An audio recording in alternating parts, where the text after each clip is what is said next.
from the Roberts and Pruitt team of the Defiance Daily Show podcast, broadcast live every Friday morning at 11 a.m. Central, live on Rumble. Where are the arrests? Where are the arrests? And I know a lot of you are asking the same questions.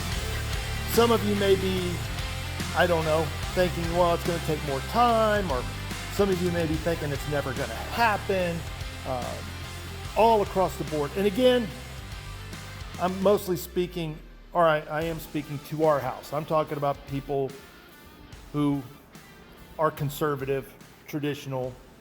One thing to realize, and I know this, many of you know that I'm former law enforcement, prosecutors, and this is a major problem.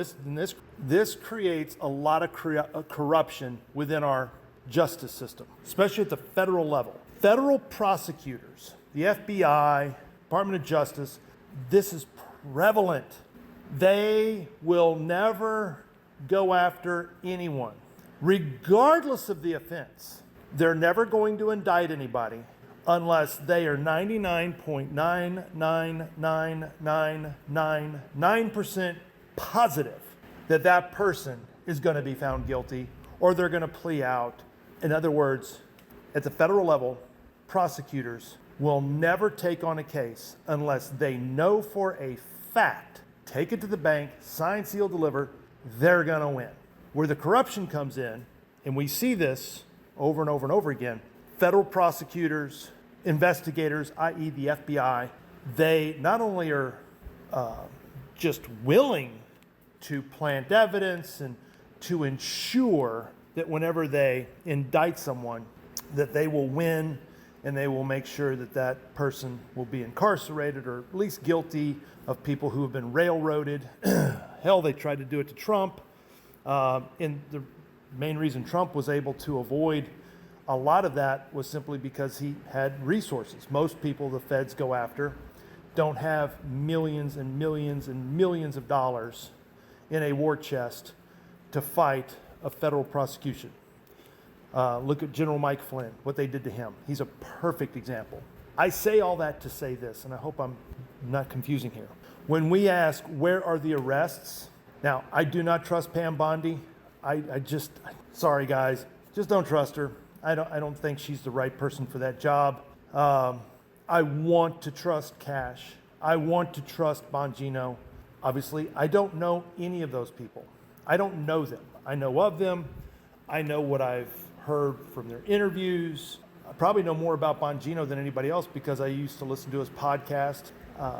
I've never heard anything or heard anything from anyone that would make me think that he is anything less than a patriot that loves this country, understands and loves and promotes the ideals of freedom and liberty.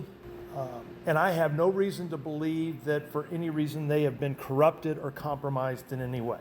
But I don't know. I have no idea. All I know is what most other people, what you hear on the news. I'm not a consumer of news. I don't watch Fox News. I don't even have TV, but podcasts and different venues where ideas and information are passed. And you can take that with a grain of salt, depending on the source. But I do know this.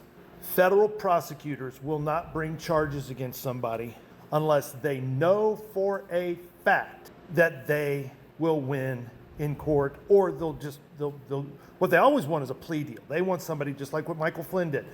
What federal prosecutors want, they never want to see the inside of a court other than they want plea deals. They just want a guilty verdict. They just want the accused to admit their guilt. With that being said, understand something. The way our justice system works today, and I'll use Carmelo Anthony as an example. A lot of people are so excited about Carmelo Anthony being indicted. I think the word is he's going to be indicted next week, whether it's murder one or capital murder or involuntary manslaughter. I don't know. We don't know what he'll be indicted with. I don't think it matters that much. I have very little faith in the system because I watched the OJ trial. I've seen other high-profile trials Folks, understand something. And you can read into what I'm saying. You can accuse me of whatever you want to accuse me of. I don't give a shit. I don't give a shit. I deal in reality. I deal in facts.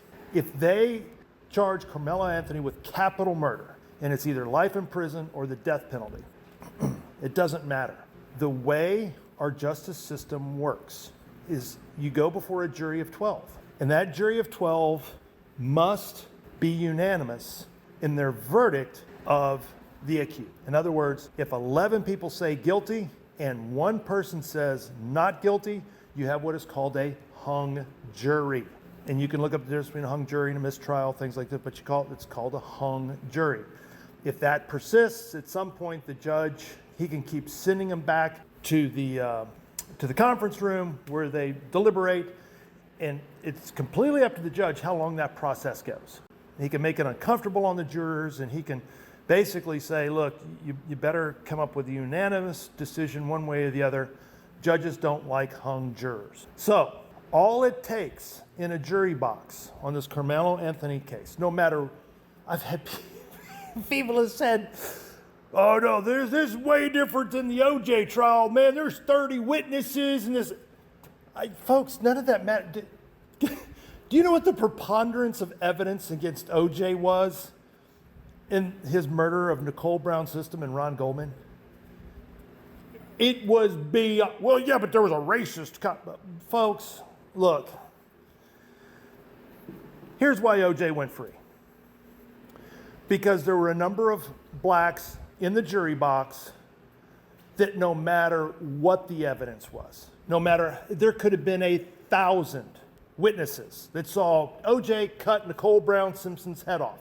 There could have been videotape. And those blacks in the jury box would have still found OJ Simpson not guilty, because it had nothing to do with whether or not OJ Simpson committed murder. And if you don't understand that, especially after everything we've been witnessing now, if you don't understand that, then you just don't want to understand it. And that's okay. But for those of us that can't afford to deal outside the realm of reality, we know what's going on here. And what you must understand is, whether it's Carmelo Anthony, rioters in LA, depending on where they go on trial, and they can always get a change of venue. So for instance, you can say, okay, Mark, well, there's not going to be, the prosecution won't allow any blacks on the jury, in the jury box. Really? You think that would happen? You really think that would happen? There's no way. Because the first thing after, if that was the case, and it was an all-white jury, and they found him guilty of capital murder, first of all, there's an immediate appeal process in capital cases, capital convictions. So there's an immediate appeal, but the other thing is the defense is going to go to great lengths to prove that it's a mistrial, and anyway, there's no reason to even go down that road and try to explain it, because that will never happen. That will never happen. The defense attorneys, when they voir dire the potential jurors, who do you think, and how hard would it be for them to find members of that jury that are sympathetic to BLM, for instance? Trust me. And here's the thing, folks. It only takes one. That's it. It only takes one. This is why I say our republic is dead. For one reason, there is no, our judicial system is dead. It is dead. Look at the case of Derek Chauvin. You have an innocent cop rotting in prison who's been shanked, who's been murdered, who lives under constant fear, who was there because he was accused and found guilty of murder, when there is no murder victim. And everyone knows it. George Floyd died, it's in the autopsy. He died from an overdose of fentanyl and a cocktail of other drugs, alcohol. He died because of an overdose. He was not murdered. Yet there is a man sitting in prison accused of murder. There's no victim. There is no victim, and this man is sitting in prison. And most people, all of y'all, the people I'm talking, you all know it. I know it. There is an innocent man sitting in a prison cell accused of murder when there is no murder victim. How does that happen? Most of y'all listening to this knows how that happens, and it works the other way as well. It only takes one juror in that juror box. One. And this Carmelo Anthony. Now, I'm not going to say, I guarantee you he's going to walk. I'm not going to say that. That's ridiculous. Nobody can tell the future. I will say there is a very high probability that he will walk. And if he does walk, I will not be surprised at all. I actually expect that he will. Now, will I be pleasantly surprised if he's found guilty of capital murder and gets the needle? I'll be very surprised. And I'll feel great about that because that's what he deserves. I am just telling you,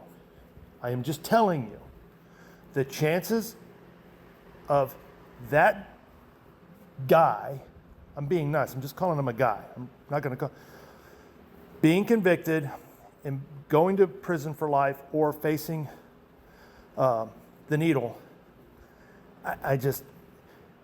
Folks, if you're jumping up and down and celebrating because he's simply being indicted, you're not paying attention. And again, maybe it will work. Maybe the justice system will work. He'll be indicted. He'll sit before a jury of his peers. They'll see the evidence, and they will all come to the conclusion, yes, you're guilty, and you're going away for life, or you're going to meet the hangman. I know he's not going to be hung. Just follow along. Let me come back around to my original point here. The reason why we may not be seeing any arrests, and I'm not making excuses for anyone, I'm just throwing this out there.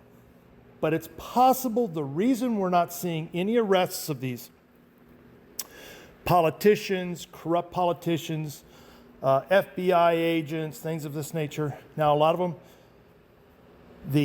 obviously we all know the statute of limitations has run out, so most of these people are just going to walk. They're not even concerned about being indicted. Statute of limitations ran out. And it's running out every single day now for all these people that could have been arrested and have obviously are corrupt and have been involved in just horrible criminal activities that have destroyed America. But I believe that a big reason why we're not seeing arrests on a massive scale, it could be a reason why we're not seeing arrests on a massive scale in LA and some of these other places.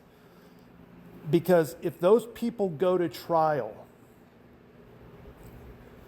the people in the jury box, all their defense attorneys have to do, all they have to do is find one person, and these people are easy to find now. 50+% of our population, registered voters that could sit in a jury box.